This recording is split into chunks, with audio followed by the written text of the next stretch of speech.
नवीं कक्षा पढ़ने वाले छात्रों के लिए आज हम कविता पाठ पढ़ेंगे। पाठ का नाम है అమరవాణి. అమర్ అంటే మరణము లేనటువంటిది, వాణి అంటే పలుకులు లేక స్వరము అని అర్థం. అమరవాణి అంటే ఎప్పటికీ నిలిచి ఉండేటటువంటి పలుకులు అంటే నీతి వాక్యాలు. మనం ఈ పాఠంలో ఆ నీతి మాటలు, ఆ నీతి వాక్యాల గురించి మనం తెలుసుకోబోతున్నాం. ఇక్కడ ఉన్ముఖీకరణకు సంబంధించి ఒక చిత్రాన్ని ఇచ్చారు, గమనించండి. అలాగే రహీం దాస్ గారు రచించినటువంటి ఒక దోహాను కూడా ఇచ్చారు. ఈ చిత్రంలో రెండు చేతులతో ఒక దారాన్ని ముడివేస్తున్నట్లుగా అంటే గట్టిగా లాగుతున్నట్లుగా మనకు కనపడుతుంది. దాని క్రింద 3 ప్రశ్నలు ఇచ్చారు. మొదటి ప్రశ్న, చిత్రమే క్యా దిఖాయి దే రహా హై, చిత్రంలో ఏమి కనపడుతుంది అని అడుగుతున్నారు. దోనం హాతో మే గాంట్ సే బరా ధాగా దికాయి దే రహా హై, ఇప్పుడు చెప్పుకున్నాం కదా, రెండు చేతులతోటి ఒక తాడుని అంటే ఒక దారాన్ని గట్టిగా ముడివేస్తున్నట్లు కనపడుతుంది. और एक दोहा भी यहाँ दिया गया है. రెండవ ప్రశ్న, यहाँ हाथों से क्या किया जा रहा है, ఇక్కడ చేతులతో ఏమి చేస్తూ ఉన్నారు అని అడిగారు. यहाँ हाथों से धागा खींचा जा रहा है, రెండు చేతులతో దారాన్ని లాగుతూ ఉన్నారు. మూడవ ప్రశ్న, జీవన్ మే దోస్తీ కా క్యా మహత్వ హై, జీవితంలో స్నేహం యొక్క గొప్పతనం ఏమిటి? దీనికి సమాధానంగా మనకు ఇక్కడ ఇవ్వబడినటువంటి దోహా గురించి చూద్దాం. రహిమన్ ధాగా ప్రేమక మత్ తోడో ఝటకాయ్, టూట్ సే ఫిర్ నా జురై జురై గాంఠ్ పరిజాయ్. రహిమన్ ధాగా ప్రేమక అంటే స్నేహము లేక ప్రేమ అనేది ఇక్కడ దారంతో పోలుస్తున్నారు రహీం దాస్ గారు.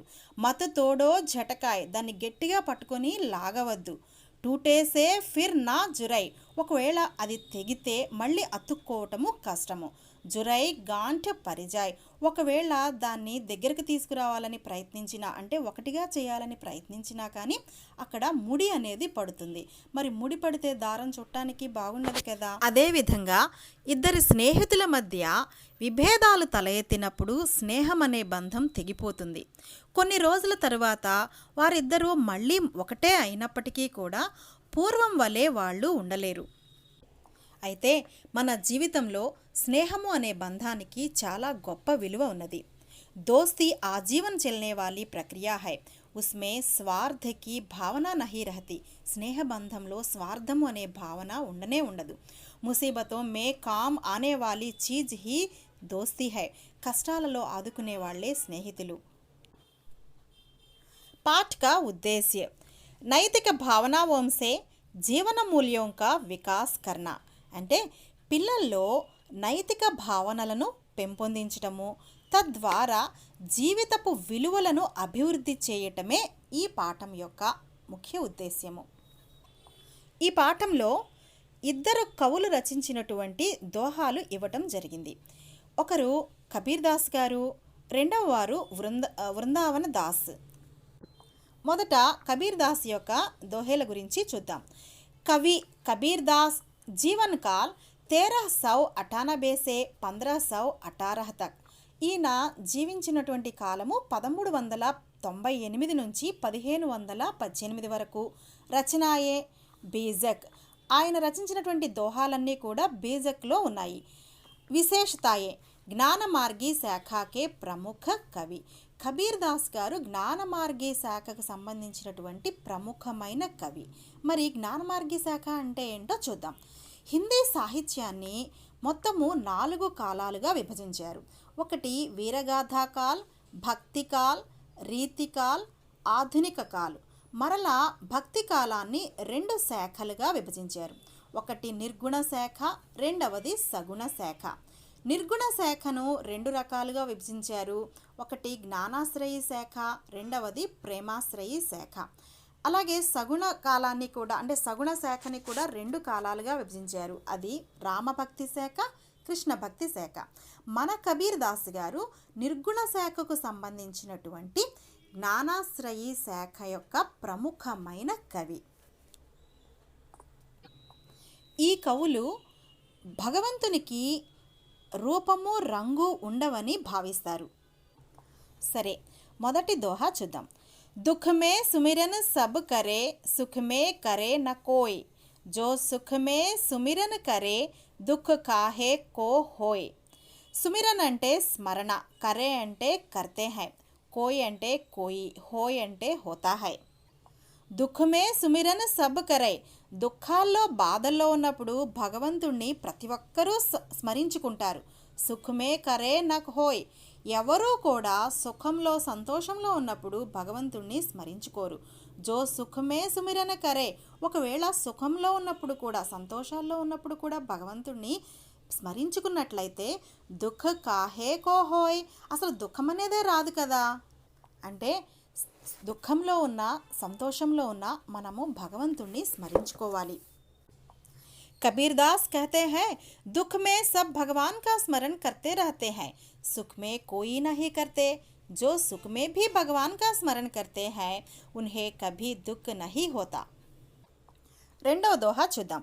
ధీరే ధీరే రేమనా, ధీరే సబ్ కుచ్ హోయ్, మాలి సించై సౌఘడా, ఋతు ఆయే ఫల్ హోయ్.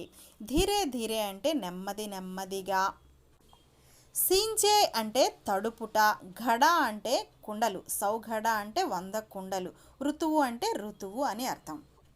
మన అంటే మనస్సు అని అర్థం. ధీరే ధీరే రేమన అంటే ఓ మనస్సా నిదానంగా ఉండు, కాస్త నెమ్మదిగా ఉండు. ధీరే సబ్ కుచ్ హోయ్, నిదానంగా ఉన్నప్పుడే అన్ని పనులు చక్కగా పూర్తవుతాయి. మాలి సించై సౌఘడ, దానికి ఉదాహరణగా ఒకటి చెప్తున్నారు. మాలి అంటే తోటమాలి, గార్డెనర్. సించై సౌఘడ 100 కుండలతోటి నీళ్లతోటి అంటే 100 కుండల నీళ్లతోటి మొక్కలన్నిటినీ తడిపినప్పటికీ కూడా ఋతు ఆయే ఫల్ హోయ్, ఎప్పుడైతే ఋతువు వస్తుందో అప్పుడే ఆ మొక్కలు పుష్పించటం లేక ఫలాలను ఇవ్వడం అనేది జరుగుతుంది. అంటే మనము పండ్లు రావాలి కదా, త్వరగా రావాలి అనే ఉద్దేశంతో ఎక్కువ నీటిని మనం త్వరగా మొక్కలకి పోసినప్పటికీ కూడా, ఎంత మంచి పోషణ జరిపినప్పటికీ కూడా అవి ఏ కాలంలో అయితే పండ్లను ఇవ్వాలో అదే కాలంలో ఇస్తాయి. इस दोहे में कबीर कहते हैं, धीरे धीरे करने से सब काम बन जाते हैं, जल्दबाजी से नहीं. అంటే త్వరగా చేస్తే పనులు అవ్వవు. జల్దబాజ్ కర్నే సే సబ్ కామ్ బిగడ్ జాతే హై. ఆ త్వరగా చేసేటప్పుడు పనులు ఒక్కొక్కసారి చెడిపోవచ్చును. జైసే కి ఎలా అంటే 100 घड़े पानी देने पर भी ऋतु के अनुसार ही पेड़ फूलते और फलते हैं. మూడవ దోహా చూద్దాం. साई इतना दीजिए जामे कुटुंब समाए, मैं भी भूखा न रहूं, సాధు నా భూకా జాయ్. సాయి అంటే ఇక్కడ భగవంతుడు అని అర్థం. కుటుంబ అంటే కుటుంబము, సమాయ్ అంటే జరుగుబాటు అవటము, భూక అంటే ఆకలి. సాయి ఇతనా దీజియే, ఓ భగవంతుడా నాకు ఇంతే ఇవ్వు. జామే అంటే జిస్సే కుటుంబ సమాయ్, నా కుటుంబము ఆకలితో ఉండకుండా ఉండే అంతే ఇవ్వు. మై భీ భూకా నా జాయ్, నేను ఆకలితో ఉండకూడదు.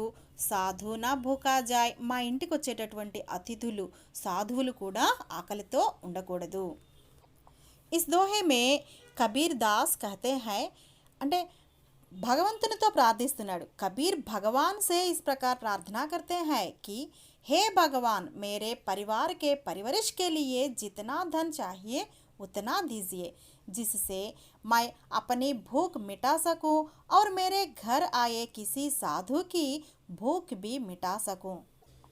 దీని యొక్క పూర్తి భావం ఏమిటంటే, మాకు జీవించటానికి ఎంతైతే అవసరమో, అంటే మా ఆకలి తీర్చుకోవటానికి ఎంతైతే అవసరమో, మా అతిథులకి ఆకలి లేకుండా ఉండడానికి ఎంతైతే అవసరమో, మేము జీవించటానికి ఎంతైతే అవసరమో అంతే మాకు ఇవ్వు అని భగవంతుణ్ణి ప్రార్థిస్తున్నారు.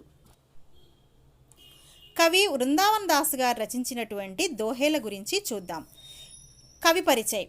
కవి వృంద్ యా వృందావన దాస్ జీవన కాల్ 1643 से 1723 तक. ఆయన 1643 నుంచి 1723 వరకు జీవించి ఉన్నారు. రచనాయే వృంద సతసయి. వృంద సతసయి అనే దాన్ని ఆయన రచించారు. అంటే దానిలో 700 పద్యాలు అలా ఉంటాయి. విశేషతాయే నీతి పరక్ దోహోంకే లియే ప్రసిద్ధ్. ఈయన రచించినటువంటి దోహేలన్నీ కూడా నీతికి సంబంధించినటువంటి కవితలు. అంటే నీతి పద్యాలు రచించటంలో ఈయన ప్రసిద్ధి చెందినటువంటి వారు. మరి మొదటి దోహే గురించి చూద్దాం. ఉత్తమ జనకే సంగ్ మే సహజే హీ సుఖ భాసి, జైసే నృప్ లావై ఇతర్ లేత్ సభా జనవాసి. ఉత్తమ జన్ అంటే ఉత్తమమైన మనుష్యులు అంటే సజ్జనులు, సంగ్ అంటే సాంగత్యము స్నేహము, సహజే అంటే సహజంగానే, సుఖభాసి అంటే సుఖాన్ని పొందుతారు, నృప్ అంటే రాజు, ఇతర్ అంటే అత్తరు, జనవాసి అంటే జనులందరూ కూడా. ఉత్తమ జనకే సంగమే సహజే హి సుఖభాసి. ఉత్తమ జనుల సజ్జనుల యొక్క సాంగత్యంలో మనం ఆనందాన్ని సహజంగానే పొందుతాము. జైసే అంటే దానికి ఒక ఉదాహరణ చెప్తున్నారు. ఏ విధంగానంటే, నృప లావై ఇతర్, రాజుగారు అత్తరుతోటి, ఇతర్ అంటే అత్తరు సెంట్ అని అర్థం, ఆ అత్తరు రాసుకొని సభలోకి ప్రవేశించినప్పుడు లేత్ సభ జనవాసి, అక్కడ ఉన్నటువంటి ప్రజలందరూ జనులందరూ కూడా ఆనందాన్ని పొందుతారు. అంటే రాజుగారు రాసుకొని వచ్చిన ఆ సెంట్ యొక్క సువాసనలను ప్రజలందరూ కూడా ఆస్వాదిస్తారు, అంటే ఆనందిస్తారు. इस दोहे में वृंदावन दास सज्जनों के सांगत्य के बारे में बताते हैं. जिस प्रकार राजा के इत्र का सुगंध सभासद लेते हैं, उसी प्रकार सज्जनों के सांगत्य से सहज ही लोग सुख पाते हैं. రెండవ దోహా. करई बुराई सुख चहै, कैसे पावै कोय, रोपै बिरवा आक को, आम कहाते होय. కరాయ్ అంటే చేయటము, బురాయి అంటే చెడు, సుఖ్ అంటే సుఖము, చహై అంటే కోరుకోవటం, కైసే అంటే ఏ విధంగా, కోయ్ అంటే ఎవరైనా, పావై అంటే పొందుట, రోపై అంటే నాటడము, బిరవా అంటే మొక్క, ఆక్ అంటే జిల్లేడు అంటే జిల్లేడు మొక్క నాటటము, ఆమ్ అంటే మ్యాంగో అంటే మామిడి, కహా అంటే ఎక్కడ నుంచి, హోయ్ అంటే వస్తుంది. కరై బురాయి సుఖ్ చహై, మనం చేసే పనులన్నీ చెడ్డవై ఉండి సుఖాన్ని కావాలని అనుకుంటే కైసే పావై కోయ్, ఆ సంతోషం ఎలా వస్తుంది? మనం చెడు చేస్తూ అంటే ఇతరులకి చెడు చేస్తూ మన పనులన్నీ చెడ్డవిగా ఉండి మనం మాత్రం ఆనందంగా సంతోషంగా ఉండాలంటే అది జరిగే పనేనా? రోపై ఆకుకో ఆమ్ కహాతే హోయ్. ఇక్కడ దానికి సంబంధించి ఒక ఎగ్జాంపుల్ చెప్తున్నారు. నీవు జిల్లేడు మొక్కను నాటి మామిడికాయలు కావాలి అంటే మనకి వస్తాయా? ఏ చెట్టునైతే నువ్వు ఏ మొక్కనైతే నాటుతావో అవే కాయలు వస్తాయి. జిల్లేడు మొక్క నాటితే జిల్లేడు కాయలే వస్తాయి, కానీ మామిడికాయలు వస్తాయా? అదేవిధంగా నువ్వు చెడు చేసి నీకు మంచి జరగాలి అంటే అది జరుగుతుందా? कवि वृंदावन दास कहते हैं कि लोग बुराई करके सुख पाना चाहते हैं, लेकिन बुराई से सुख नहीं मिलता. जैसे कि आक का पौधा रोपकर आम नहीं पा सकते. मूडव दोहा. करत करत अभ्यास ते जड़मती होत सुजान, रसरी आवत जात ते सिल पर परत निशान. करत करत అంటే చేయగా చేయగా, అభ్యాస్ అంటే ప్రాక్టీస్, జడమతి అంటే మందబుద్ధి అంటే తెలివి తక్కువతనం, సుజాన్ అంటే సృజనాత్మకత, రసరి అంటే తాడు, ఆవత్ జాత్ అంటే ఆనే జానేసే అంటే అటు ఇటు కదలటం మూలన, సిల్ అంటే శిల అంటే రాయి అని అర్థం, పరత్ అంటే పడతా హై, నిషాన్ అంటే గుర్తు అని అర్థం. కరత్ కరత్ అభ్యాసతే, అదే పనిగా ప్రాక్టీస్ చేస్తూ చేస్తూ ఉన్నట్లయితే చివరికి తెలివి తక్కువవాడు మందబుద్ధి సైతము సృజనాత్మకతను ఆపాదించుకుంటాడు, అంటే అతను కూడా సృజనాత్మకతను పొందుతాడు. ఏ విధంగా అంటే ఒక ఎగ్జాంపుల్ ఇస్తున్నారు.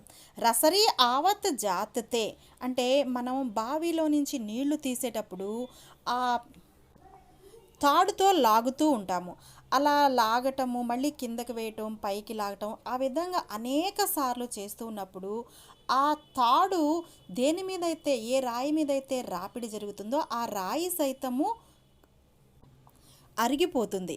అంటే ఈ తాడు యొక్క ముద్రలు గుర్తులు అక్కడ పడుతూ ఉంటాయి.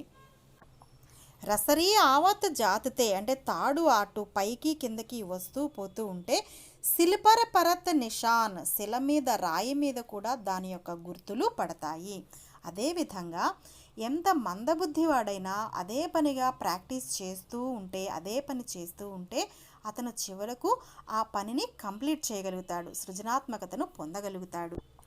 कवि वृंददास इस दोहे में अभ्यास का महत्व बताते हुए इस प्रकार कहते हैं, निरंतर अभ्यास से मंदबुद्धि भी ज्ञानी बन जाता है, जैसे कि बार बार रस्सी की रगड़ से पत्थर पर भी నిషాన్ పడితే హై.